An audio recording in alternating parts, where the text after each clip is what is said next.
Welcome to the School of International Service. I'm very honored today to be joined by the Ambassador of Azerbaijan to the United States, Elin Suleymanov, for what I hope will be a productive and interesting discussion that will last about an hour. Our discussion will last for about 45 minutes, but we've reserved about 15 minutes at the end for question and answers. If you would like to ask a question, and I strongly encourage the audience to participate, we have a very large audience and very active audience for today's meeting. Please just submit it through the Q&A function at the bottom of the Zoom window, and we will choose responses, or we'll choose questions to respond to at the end of our initial discussion. We ask that no one record this session. We will be recording this webinar, and it will be available on the SIS YouTube channel after the event is over. And if anyone wants to share it at that point, we strongly encourage it.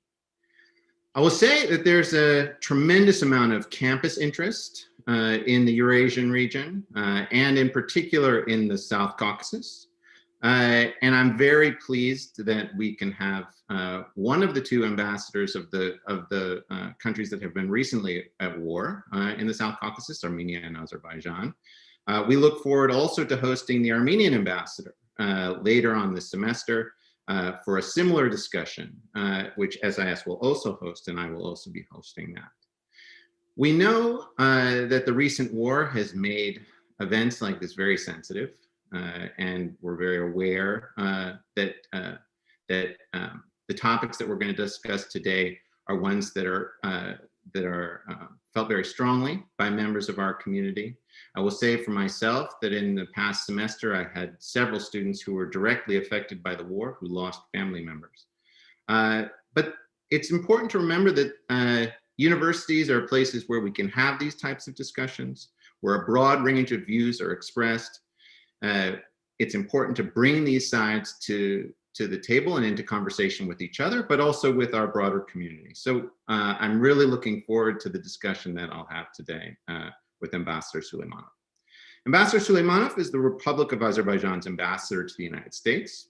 Before that, he served as Azerbaijan's first consul general to Los Angeles and the Western states for 5 years. Previously, he was senior counselor at the Foreign Relations Department at the Office of the President in Baku and press officer of the Azerbaijani Embassy in Washington, D.C. He is sadly a graduate of the Fletcher School of Law and Diplomacy in Medford, Massachusetts, not a graduate of SIS, but he also holds graduate degrees from the Political Geography Department at Moscow State University and from the University of Toledo, Ohio. I myself am Keith Darden. I'm a professor here at the School of International Service, and my research focuses on nationalism, state building, and in particular on the Eurasian region. So I look forward to having a detailed discussion about those topics in the course of our conversation today. So thank you, Ambassador, very much for joining us.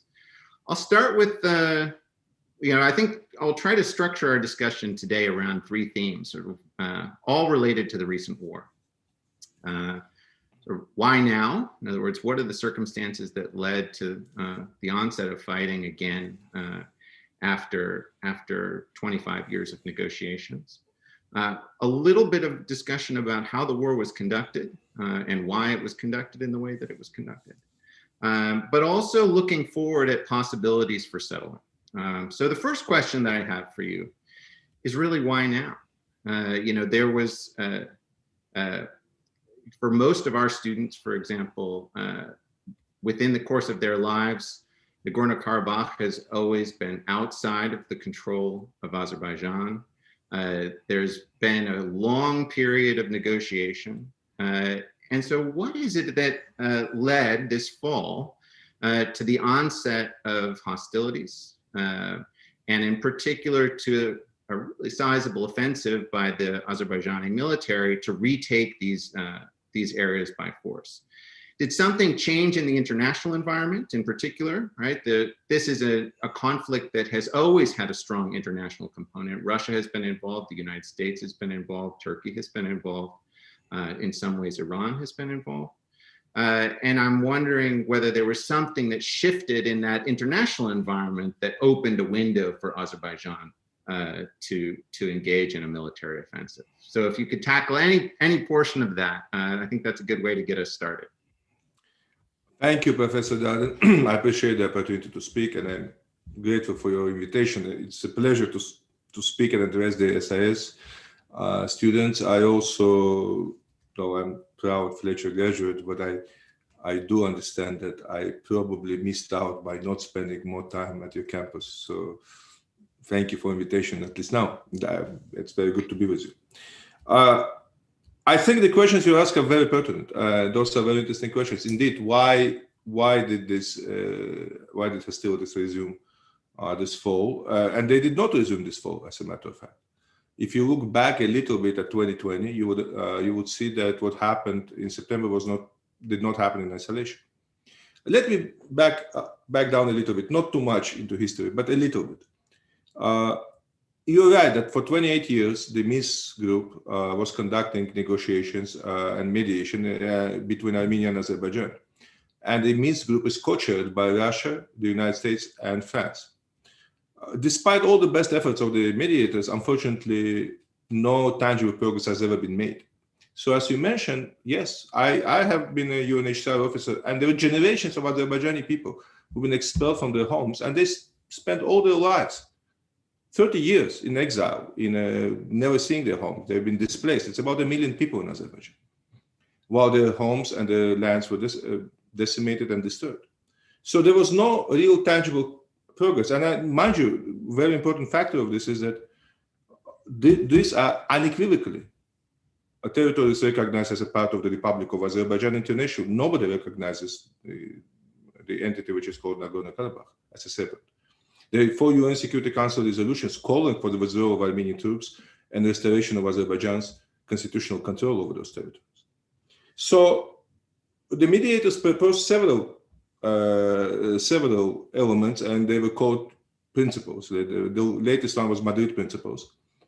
And if you look even at my own op-eds and my own letters, my position is very open and it was very public, that Armenia's consistent rejection of the negotiation format and rejection of the principles of the negotiations would lead to dangerous consequences, because the status quo was not sustainable, and it was not possible to maintain the status quo of a permanent occupation and annexation. Unfortunately, why was the status quo unsustainable? In many ways, I understand that Azerbaijan always retained a legal right to those territories. They retained Nagorno-Karabakh, the independence of the Republic of Artsakh was not internationally recognized. This was always seen as Azerbaijani territory, and that the negotiations were aimed at returning at least some significant portion of that territory to the Republic of Azerbaijan peacefully.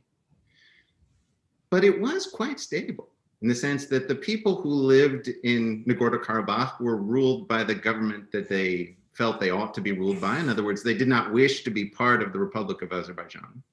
And while it is true that hundreds of thousands of people were displaced from their homes in the initial fighting in the early 1990s, that was true also within Azerbaijan. In other words, Armenians who lived in Baku and other Azerbaijani cities also fled their homes. And that's an unfortunate result of this type of international conflict, where nationalism leads people to want to be ruled by their own kind, and the people of Nagorno-Karabakh wish to be part of Armenia, right? And so I think in many ways, it was an undesirable outcome for a lot of the people who resided, either Armenians who resided in Baku or Azerbaijanis who resided in the territories that were occupied by Armenia in the early 90s. But it was stable. It was stable for 25 years. I think, Mr. Darden, we're mistaken that it was stable. I mean, a result of ethnic cleansing, which displaces violently 10 times more population that claims some rights within that population, cannot be stable.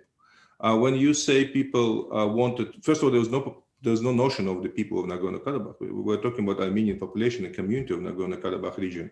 So you can't just ethnically cleanse a significant portion of the population and claim that that's what people want. Let's not forget that that area was under control and annexed by Armenia. We're not talking about self-determination. We're not talking about self-rule. We're talking about a complete annexation by a foreign nation, by a neighboring nation. At the end of the day, we're negotiating with Armenia. The Armenian troops are there. If you look at, even if you look at the victims of this war, including those Armenian soldiers, where are they from? Majority, overwhelming majority of them are from Armenia. You go to Armenia, that's where they come from. Armenia annexed those territories. This is not a sustainable solution. Of course, there's another. Armenia did not formally annex those territories. As you rightly point out, Armenia also did not lay claim.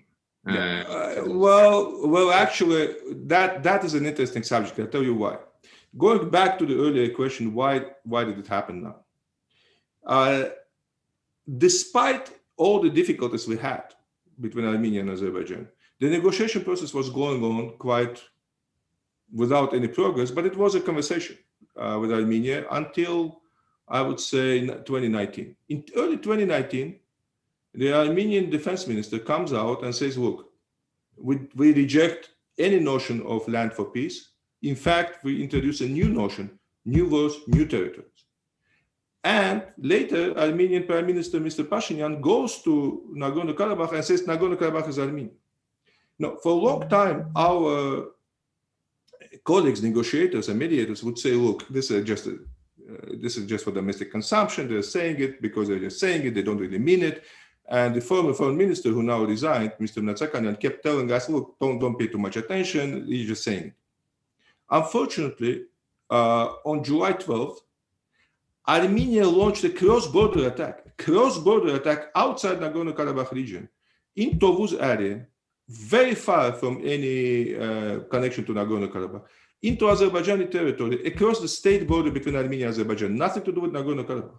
There have been skirmishes on that border even over today. the last 25 years. In other words, that's a very different thing from the major offensive that Azerbaijan launched to retake those territories. Mr. Darden, that was a very serious attack. It killed several people, including a general and a 76-year-old civilian. Most importantly, those was not normal skirmishes. That was a full-scale attack. And in fact, Armenia celebrated as a victory. And one of the problems there is, of course, that's where all the communication lines go. The pipelines, the railways, the air corridor to Afghanistan for NATO troops. And today, after it was signed and the Southern Gas Corridor was completed, you could see why that attack happened. That was supposed to have a much greater impact internationally and regionally than otherwise. So now the interesting part... If I could press you a little bit, those events don't seem to loom terribly large as causes for this conflict, right? There's clearly something. We did have, in 2016, there was also a much more significant series of battles that caused much greater loss of life and territory changed hands. We've definitely seen conflicts flare up along the line of contact over the last 25 years that didn't lead to this large-scale offensive. And so the question is, why now do we get this large-scale offensive? In other words, what is different? Part of it might be that Azerbaijan is simply more powerful now than it has been for the past 25 years. And we saw in the war that the use of drones, Azerbaijan was very effective in its use of novel forms of unmanned air power that changed the battlefield dynamics on the ground considerably. Turkey was also a strong backer of Azerbaijan in this case, and the rise of Turkey is certainly a general story about what's going on in the broader Middle East and Turkey's more active role, both through the use of proxy forces and mercenaries and through their own military advisors and hardware. Also, Russia has played an important role in this conflict, and there does seem to be some indication that Russian relations with Azerbaijan warmed considerably over the course of the last year and a half or so.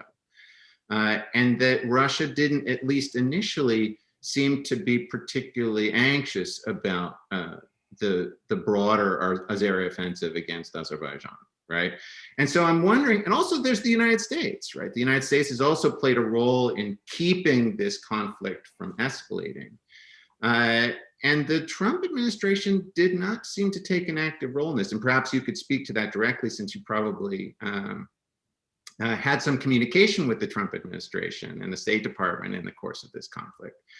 But you know, the U.S. didn't really put up the red flag and the stop sign in the way the United States has in previous conflicts. So I guess if I could push you to talk a little bit more, rather than about specific incidents that took place along the line of contact, which don't seem so unique in this conflict, and speak more about these broader shifts that I think are of significance.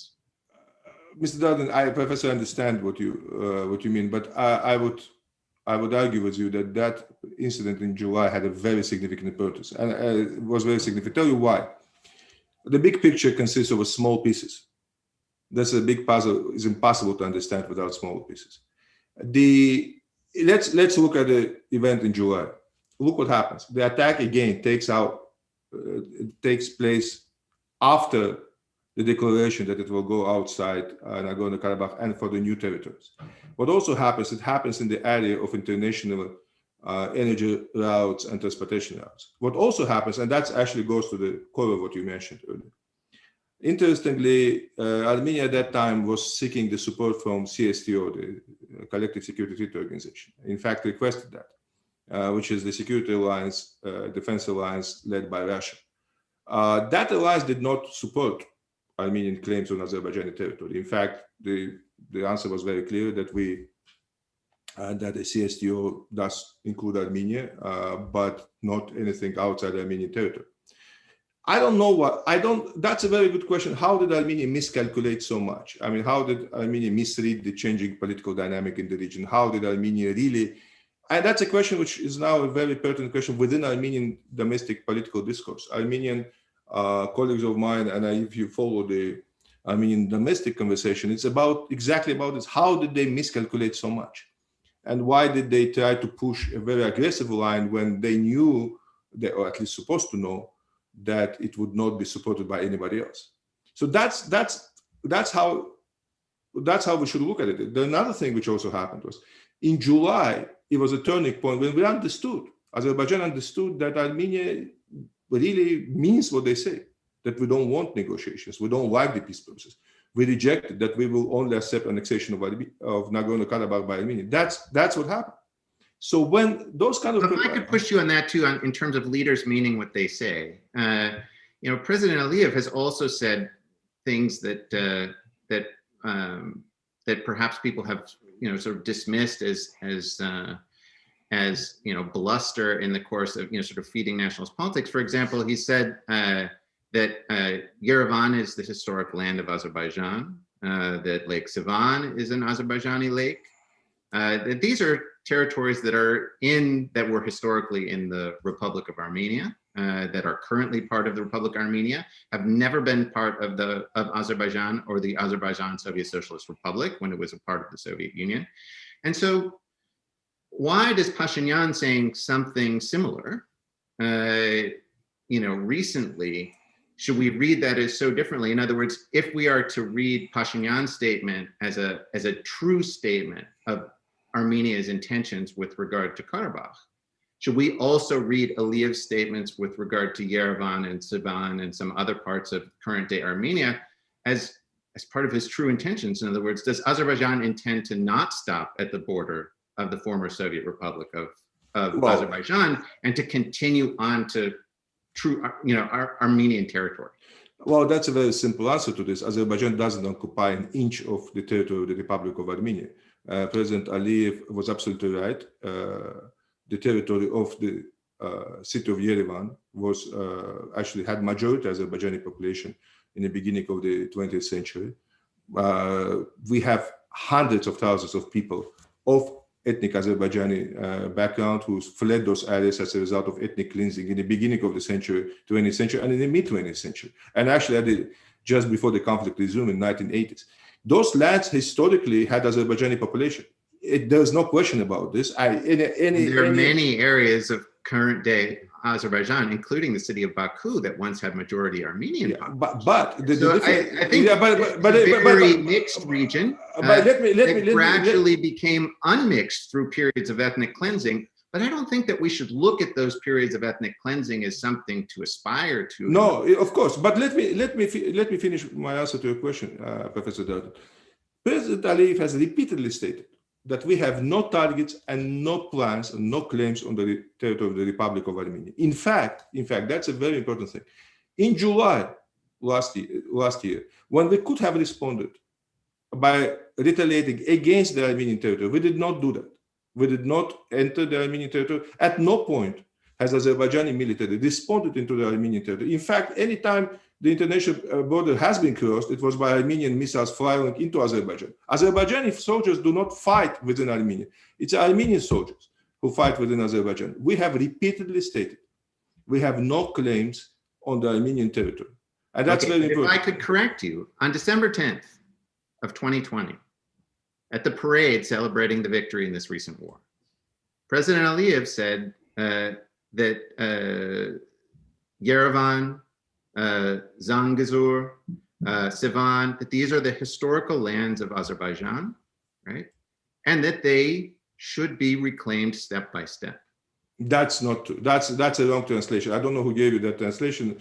Those are indeed historic Azerbaijani lands, which were populated once by Azerbaijani population, which has been ethnically cleansed. That's a fact. It's a historic fact. We could dance around it, but any census would show this. However, more importantly and repeatedly, Azerbaijan has never crossed the border of Armenia. Although we have a capability to do that, and let's not forget that. We have never done that. We have never entered the Armenian territory. In fact, we have no claims. And President Aliyev has repeatedly stated that we have no claims. Let me give you this example. Today, Azerbaijani and Armenian forces on the border between Armenia and Azerbaijan are demarcating the border between Armenia and Azerbaijan based on GPS. You think if we had claims on Armenia the way Armenians have against Azerbaijan, we would be doing this? We're starting to restart.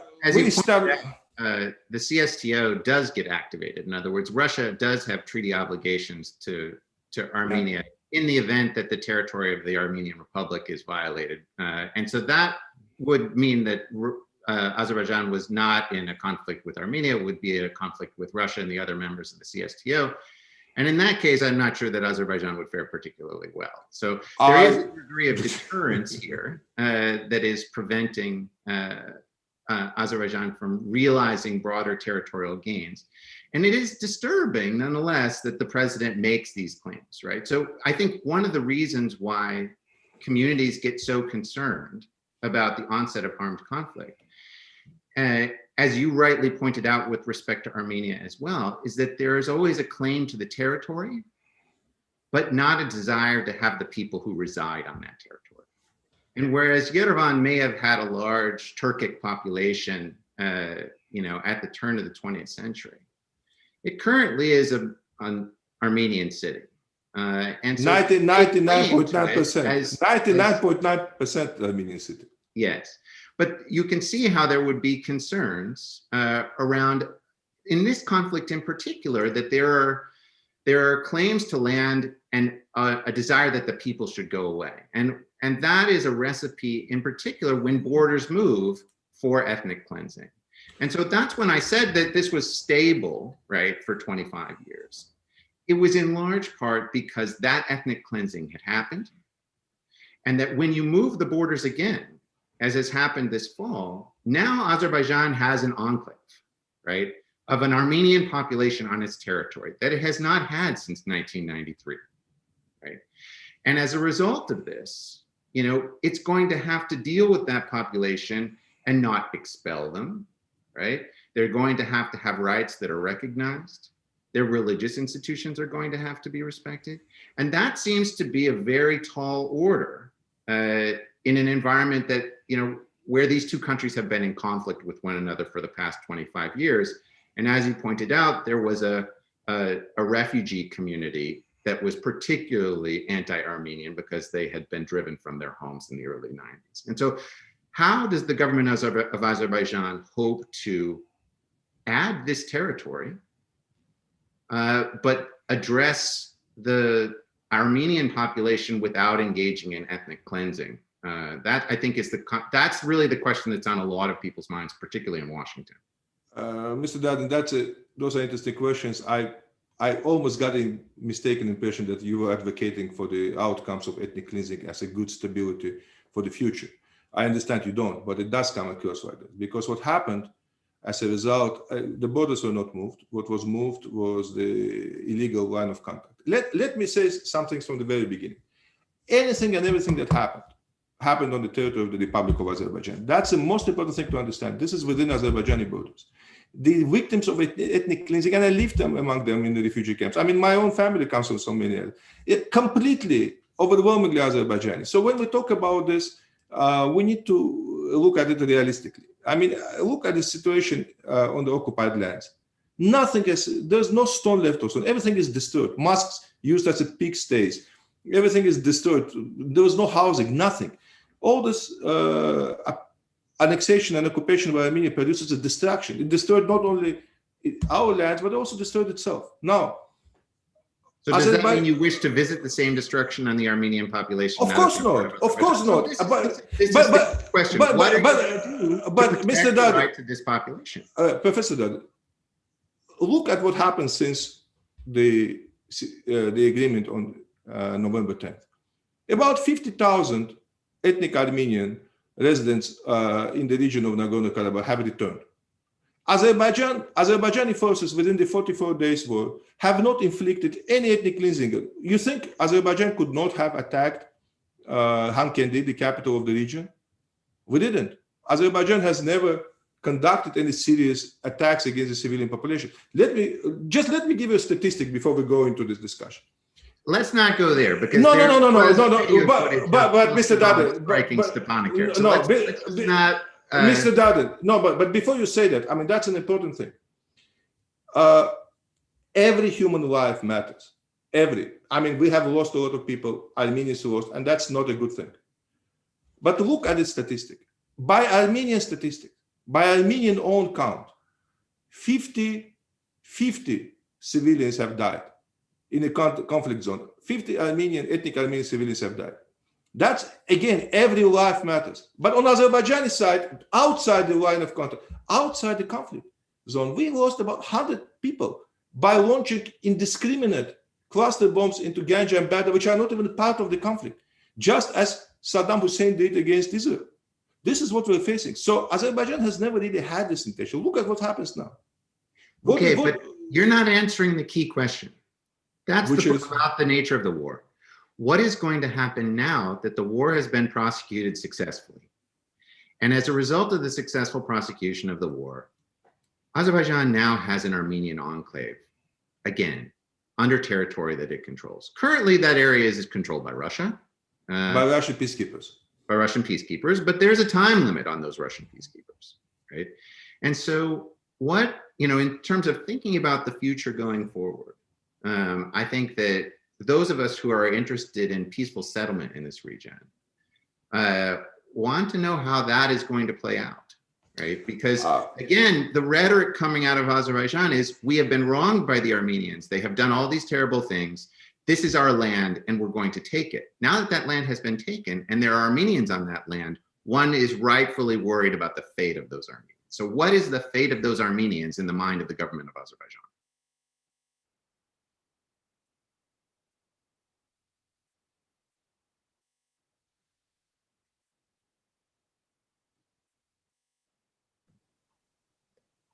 Ambassador, are you still with us?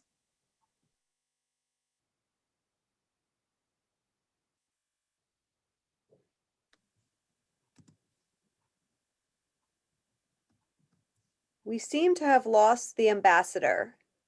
Okay. Well, hopefully we will get him back. I'm taking this opportunity to look through the 80 questions that have been posted in the Q&A session.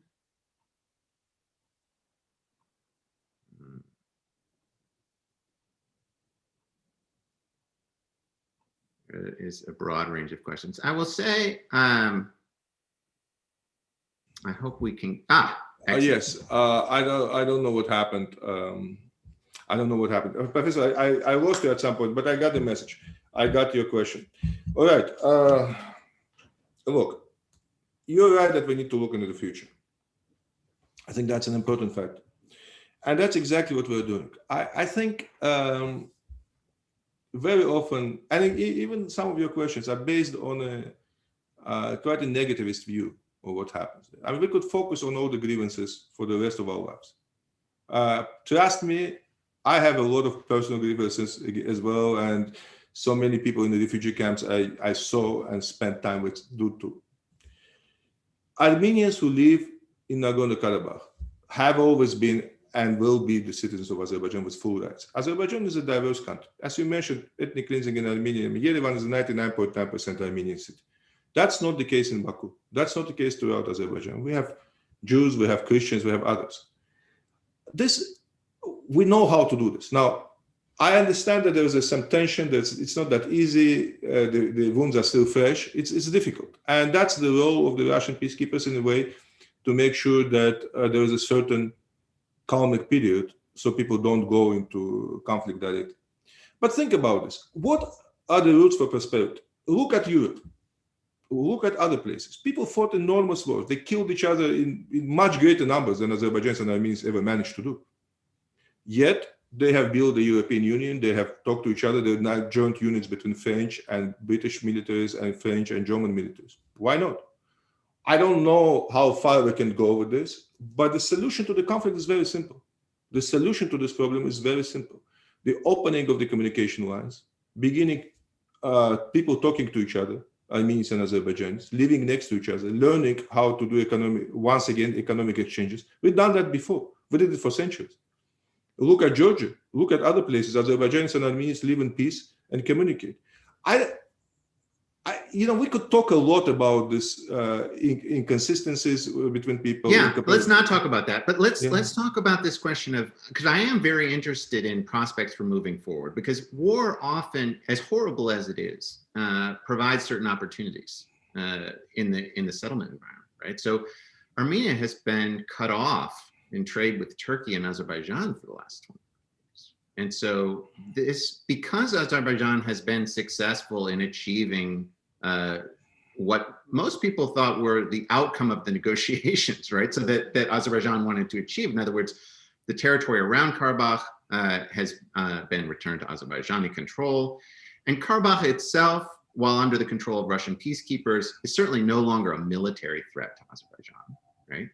And so I'm somewhat wondering why Turkey has not approached Armenia with an offer to, why there is not some broader settlement, more than just a ceasefire and more than just bringing in Russian peacekeepers, that says, okay, the prosperity of this region, which is beneficial to all of us, relies on reopening diplomatic and trade relations between these republics, and let's get on to that.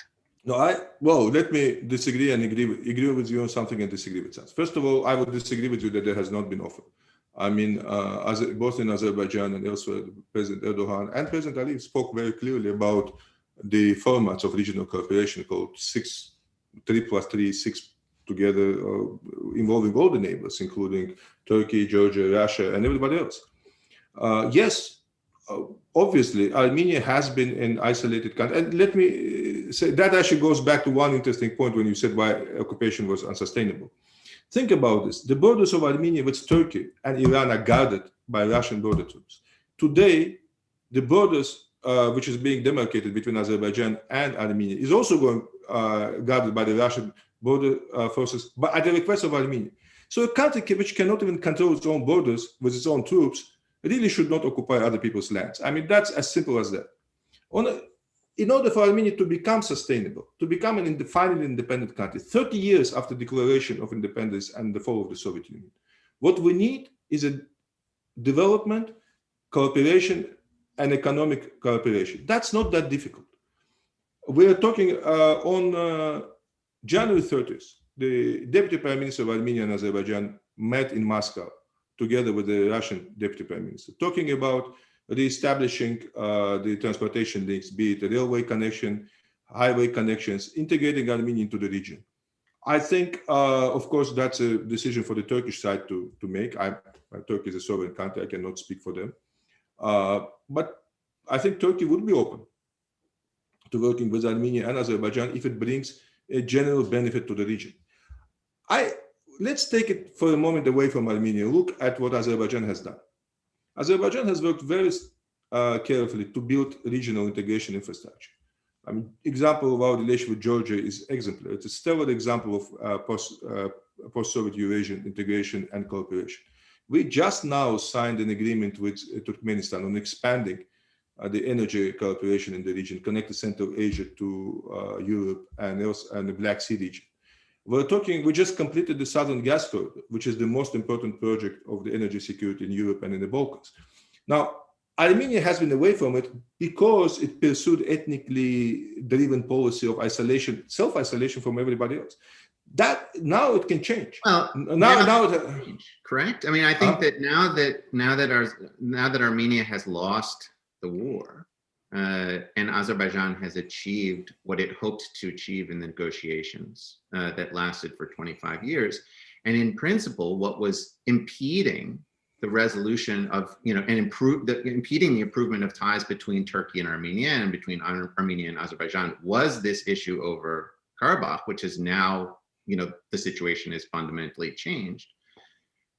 Why would there not be a greater effort, in particular, to sort of salve the wounds that the loss in war leaves, with sort of an effort to economically revitalize the region? What do you mean greater effort? We have repeatedly stated that this is our main goal. Azerbaijan is pushing for a reopening of the transportation and economic links. We have sent our deputy prime minister to Moscow to discuss it with Armenians. In every statement by Azerbaijani leadership, first and foremost by President Aliyev, speaks about integrating Armenia into the region and living peacefully and building a new integrated and prosperous region. Look, as an Azerbaijani citizen, I want to have a normal, prosperous, and successful Armenian next to me because I believe it's going to be peaceful. I don't want to have this ethnically driven enclave which is fully dependent of everybody else, unable to build an independent country and trying to annex everybody else's territory. That's not what we want. To do that, they need to accept the reality and work together with their neighbors to build an integrated region. We're ready. In fact, not only we're ready, we're working on this. We're talking about investments into the area. We're talking about other things. But look what happens in response. I mean, look at the reaction. I think there are very healthy forces within Armenia, I hope so, who realize the importance. And I hear some Armenian politicians speaking about the need to look forward towards the future, not towards the past. And that's happening as we speak. And the fact that Armenia sends its deputy prime minister to Moscow probably shows that they're ready for some degree of negotiations. Though what I saw today was also the attack, violation of ceasefire agreement in the Kazakh region, as you mentioned, along the border in the north, which is also very unfortunate. The reality is that we can do this. And in economic prosperity, economic cooperation creates conditions for normalization in the region. It will take some time, of course, because people, emotionally, everybody seems to be still affected by the war. But as things move forward, we could see a very different region tomorrow. Now, think about this. For the first time, I mentioned that earlier, for the first time since independence, Armenia and Azerbaijan are actually demarcating their border together. Soldiers standing next to each other. I don't think they like each other very much, but they don't shoot at each other. They're building the border. They're demarcating the border. Officially, internationally recognized border, which we are not going to violate, and we hope that Armenians will stop violating. But that's how we build the future. We want to live in peace with the Armenian people, be it people in Armenia, be it Azerbaijani citizens of the Armenian background. Of course. There is no question that we... So I do wish to return to this question of the Armenians that are on the territory of Azerbaijan, because they're different from the Jews and the Lezgins and the other minorities that exist in the current territory of Azerbaijan, in part because they were expelled from their homes in Baku and in other cities. Not the majority of them, not that I know. Well, what's the current Armenian population of Baku? At most, I would say maybe about 20,000, 30,000, but not more. There But are what? 30,000 Yeah, Armenians in Baku, that's in Azerbaijan as a whole. Yes.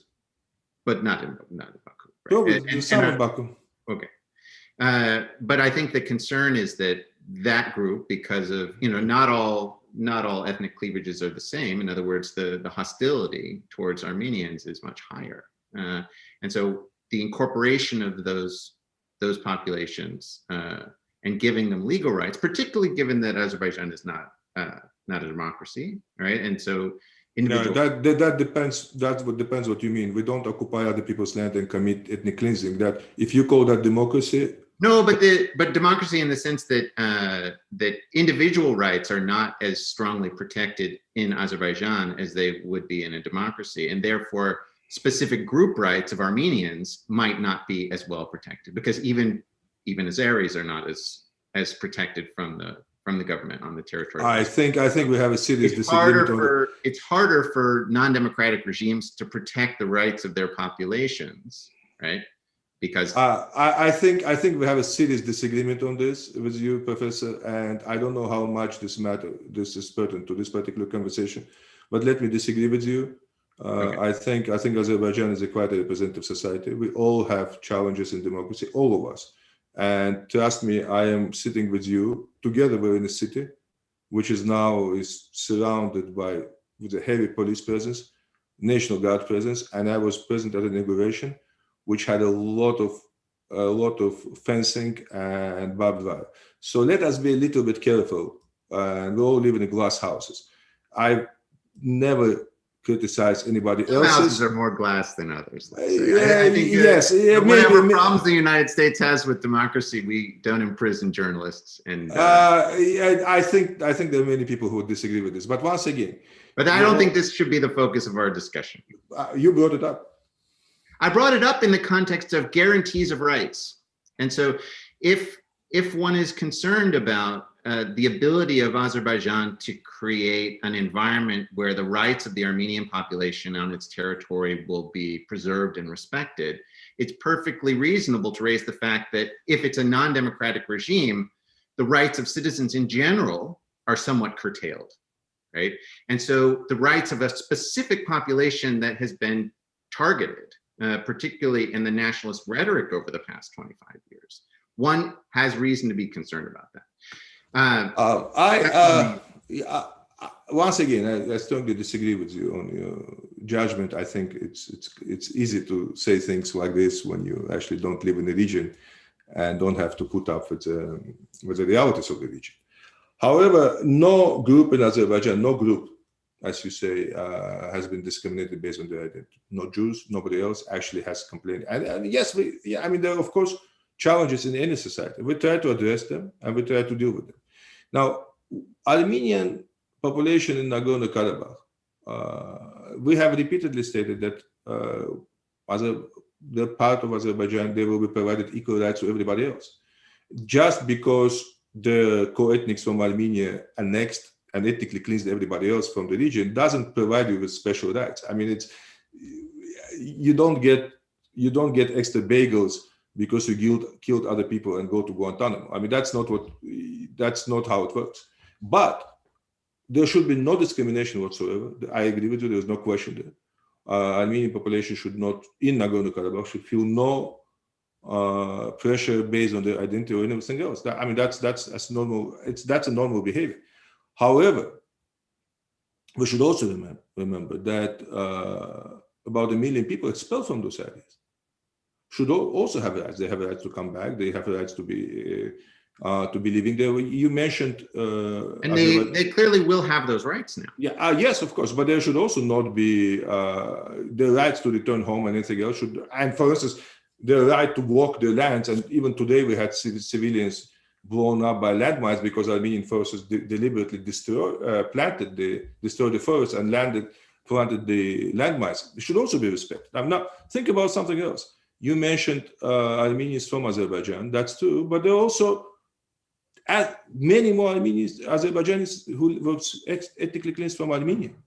Should they also go back to Armenia? I don't think it's about how many people were ethnically cleansed here or there. I think our goal should be, how can we create an environment in the South Caucasus where we bring an end to the ethnic cleansing. Exactly, but Professor, and one way to do that was to keep the borders as they were. In other words, just like between Germany and Czechoslovakia, for example, or Germany and Poland. Yes, there was ethnic cleansing at the end of the Second World War, where the Sudeten Germans were pushed back into Germany and they were pushed out of Königsberg and it became Kaliningrad, and there was a lot of population movement. And no one thinks that moving people around because of their ethnicity and expelling from their homes is good. But as a result, you can get stable borders. And we did have stable borders for the last 25 years. You did not have stable borders. My point is that we now don't. And it raises the problem again. And there isn't enough of an indication from the government of Azerbaijan at this point that we know how the government is going to deal with the minority populations inside its borders. I think, Professor Darden, we have a significant disagreement with you on a couple of things. One is there's internationally recognized borders. If there was no stable border as a result of ethnic cleansing. It was an unstable and unsustainable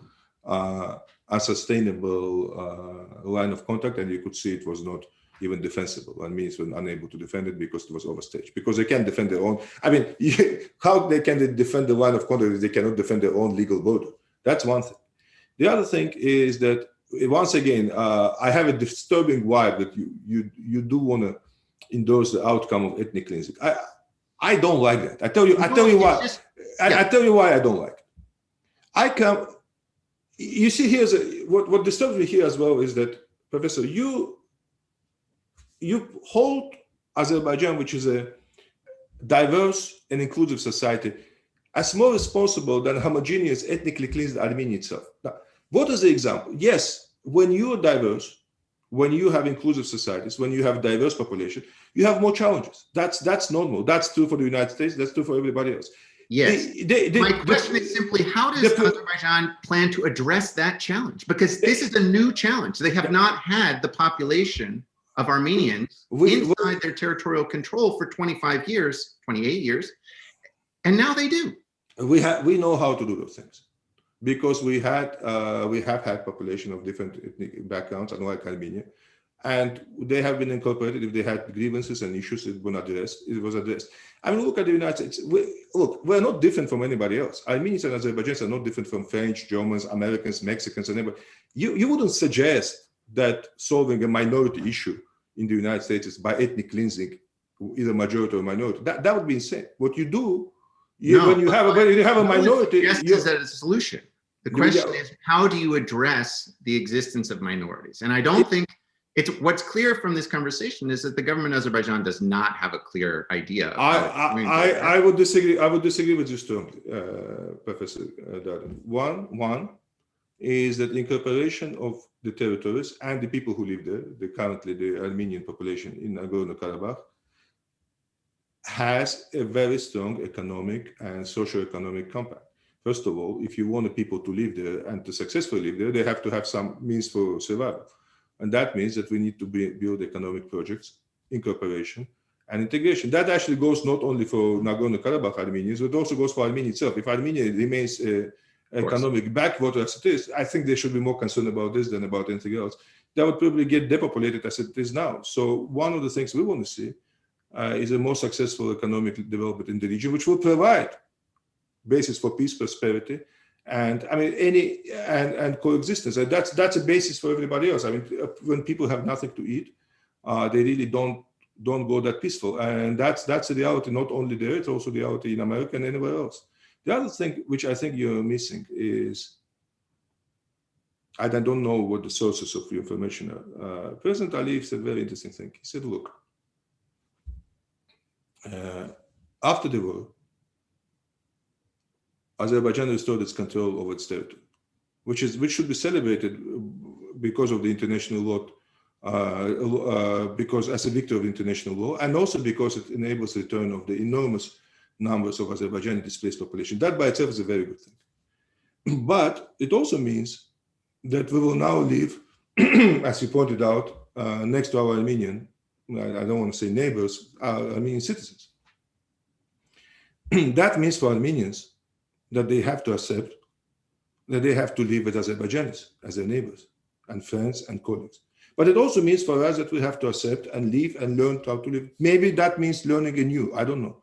Maybe some people know how to do that already, and that's a normal thing. I don't understand what exactly do you expect from me to say that. I'm telling you that, look, we want to live next to the Armenian people. We want to work together to build a better region.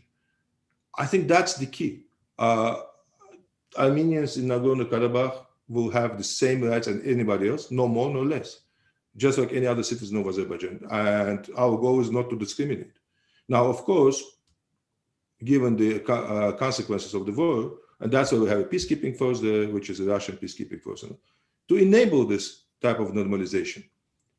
Azerbaijan is so committed to this because we keep repeating it, we keep doing this every day. I don't exactly know. So I have a couple of questions from the audience that I don't want to neglect, and some of them are related to both to the Russian presence and the treatment of the Armenian population. So there's a whole range of questions that deal with the treatment of Armenian prisoners of war and the Armenian population, both the sort of videos that have been released regarding the humiliation and torture of Armenians by Azerbaijani units, but also the not returning the prisoners of war to Armenia. So there's concern about how the Azerbaijani government is dealing with the Armenian population over the past couple of months.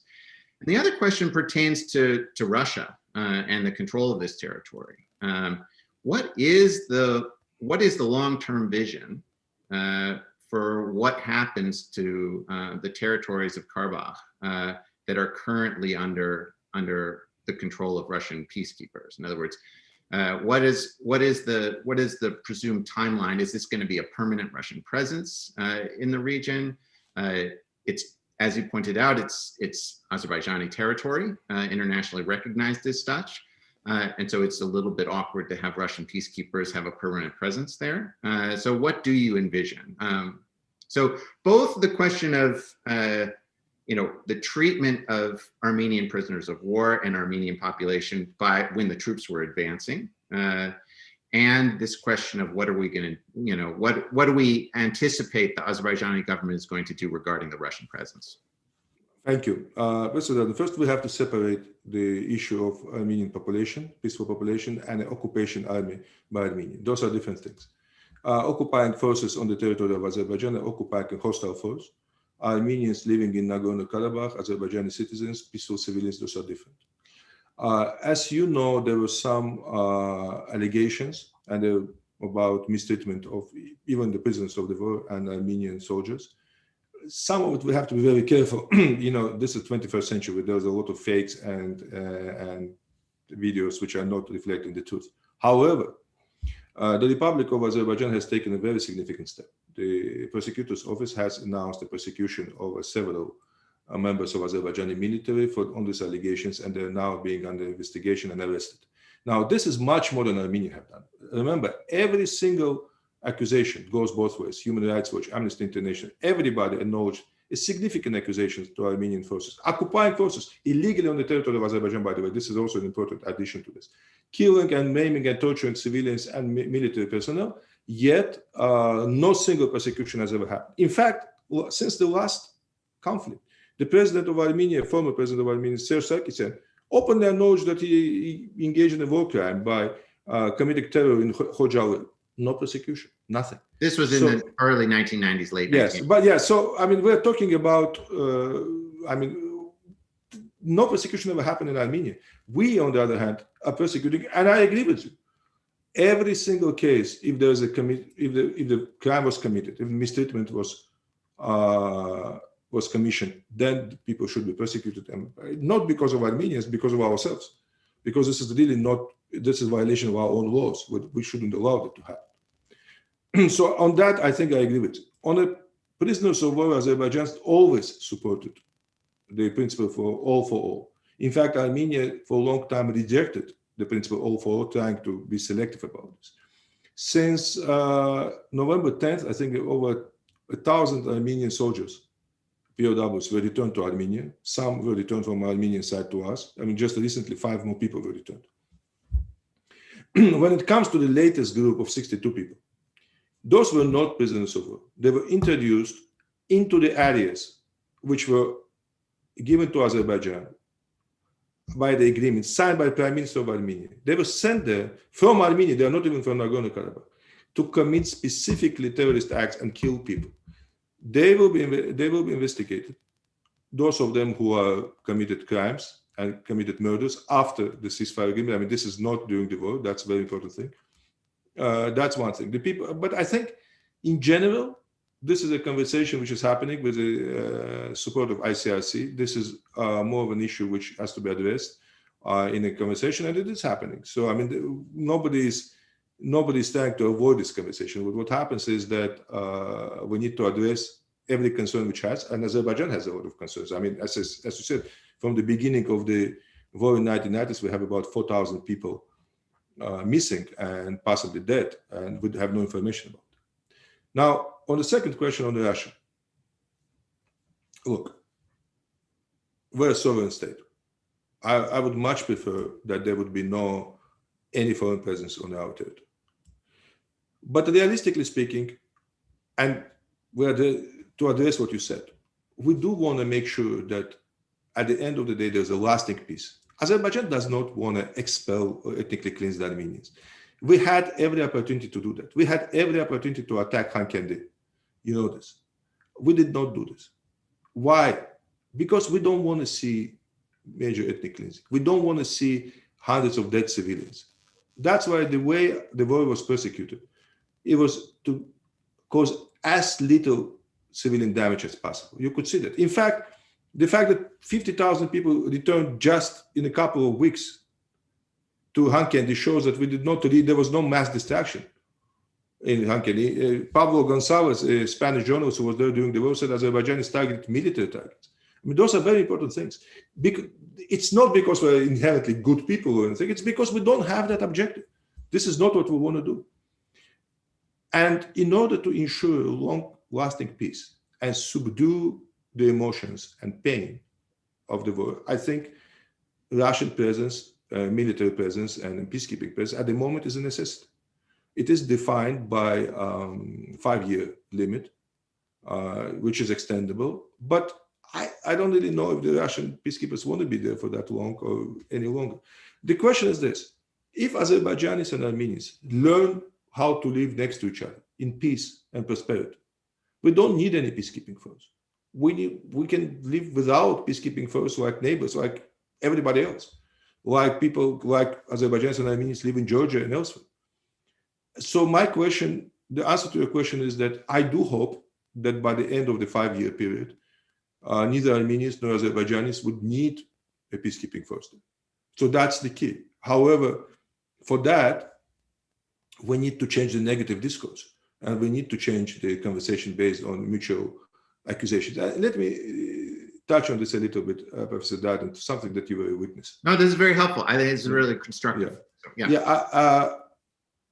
I was kind of surprised that my conversation with you has became so dramatic and drew so much attention. I know that online hate speech and everything is very vitriol now in the United States, unfortunately, and around the world. That's not unusual. This was actually far beyond anything I've seen.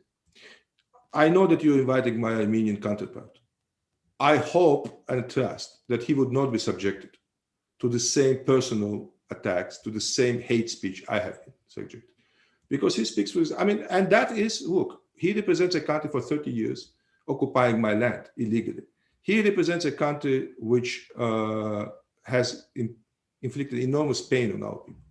But he personally should not be attacked for this, because he represents his country, he speaks on behalf of his people. And I think there was ever the perception that anything that I said was ad hominem, that was directed at you personally. That's not what I mean. That was in no way my intention. And I just meant to press you on the rights of the Armenian population. No, I don't mean you. I don't mean you. I don't mean you, Professor. I don't mean you. Okay. Okay. Yeah, I know. think that that's what I was doing. No. But I think you witnessed the conversation which happened online, and I do hope that my Armenian counterpart does not become a subject to this kind of attacks. Anyway, and one of the things is that we need to change the discourse. If we keep attacking each other and looking in the past and trying to accuse each other of things, we will never build a new region. We will never build. This is a chance of our lifetime. Armenia actually has a chance to become independent, not 30 years ago, not when the Soviet Union collapsed, but today. Today become a self-sustainable nation. It can do that through peace with Azerbaijan, to peace with its neighbors. The choice lies basically with Armenia. And something else. And Turkey. I mean, I do think that it is important to recognize that the actors in the neighborhood. Yes, of course. It is an opportunity here. There's no question that there's an opportunity here because of the significant changes in the territory. There is an opportunity for a long and durable peaceful settlement. And it is very encouraging to hear you say that the presence of Russian troops is really designed to sort of get us through this cool down period and hopefully ultimately lead to more productive relations between the Armenian and Azeri populations. I think that's very positive. Also, Professor, I think I agree with you, of course, Turkey as well is a very important player. So is Russia, so is Georgia, so is Iran, I mean, all of our neighbors. But I think there's a danger in this as well. I'll tell you why. I think the peace which exists and can be lasting between Armenia and Azerbaijan should belong to Armenians and Azerbaijanis, to our people, not to someone else. If we allow others to define our future, we will never build independent countries. Armenians and Azerbaijanis should work together to build a normal relationship between two countries, despite all the grievances. And trust me, Azerbaijanis have a lot of grievances against Armenians, and I understand Armenians have grievances. But we should go beyond it and think about the future.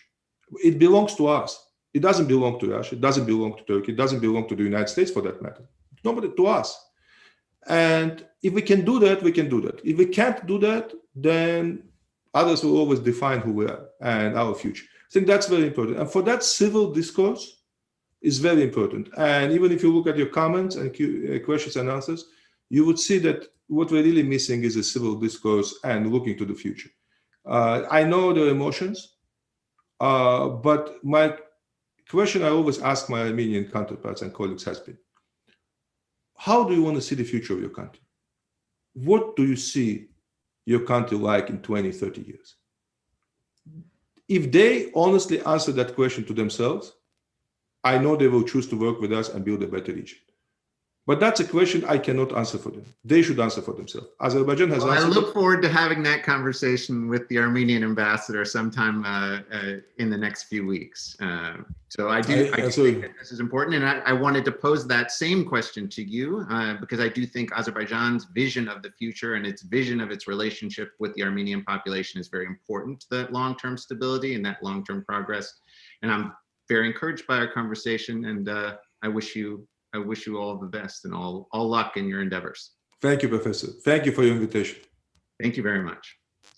All right, with that, we close the discussion, and this will be posted on the YouTube channel for SIS for those of you who wish to review it and share it with others. I want to thank everybody for taking part. Obviously, with over 100 questions in the Q&A, we could not get to all of them, but hopefully we got through some of the most vital ones in the course of this discussion and in the aftermath.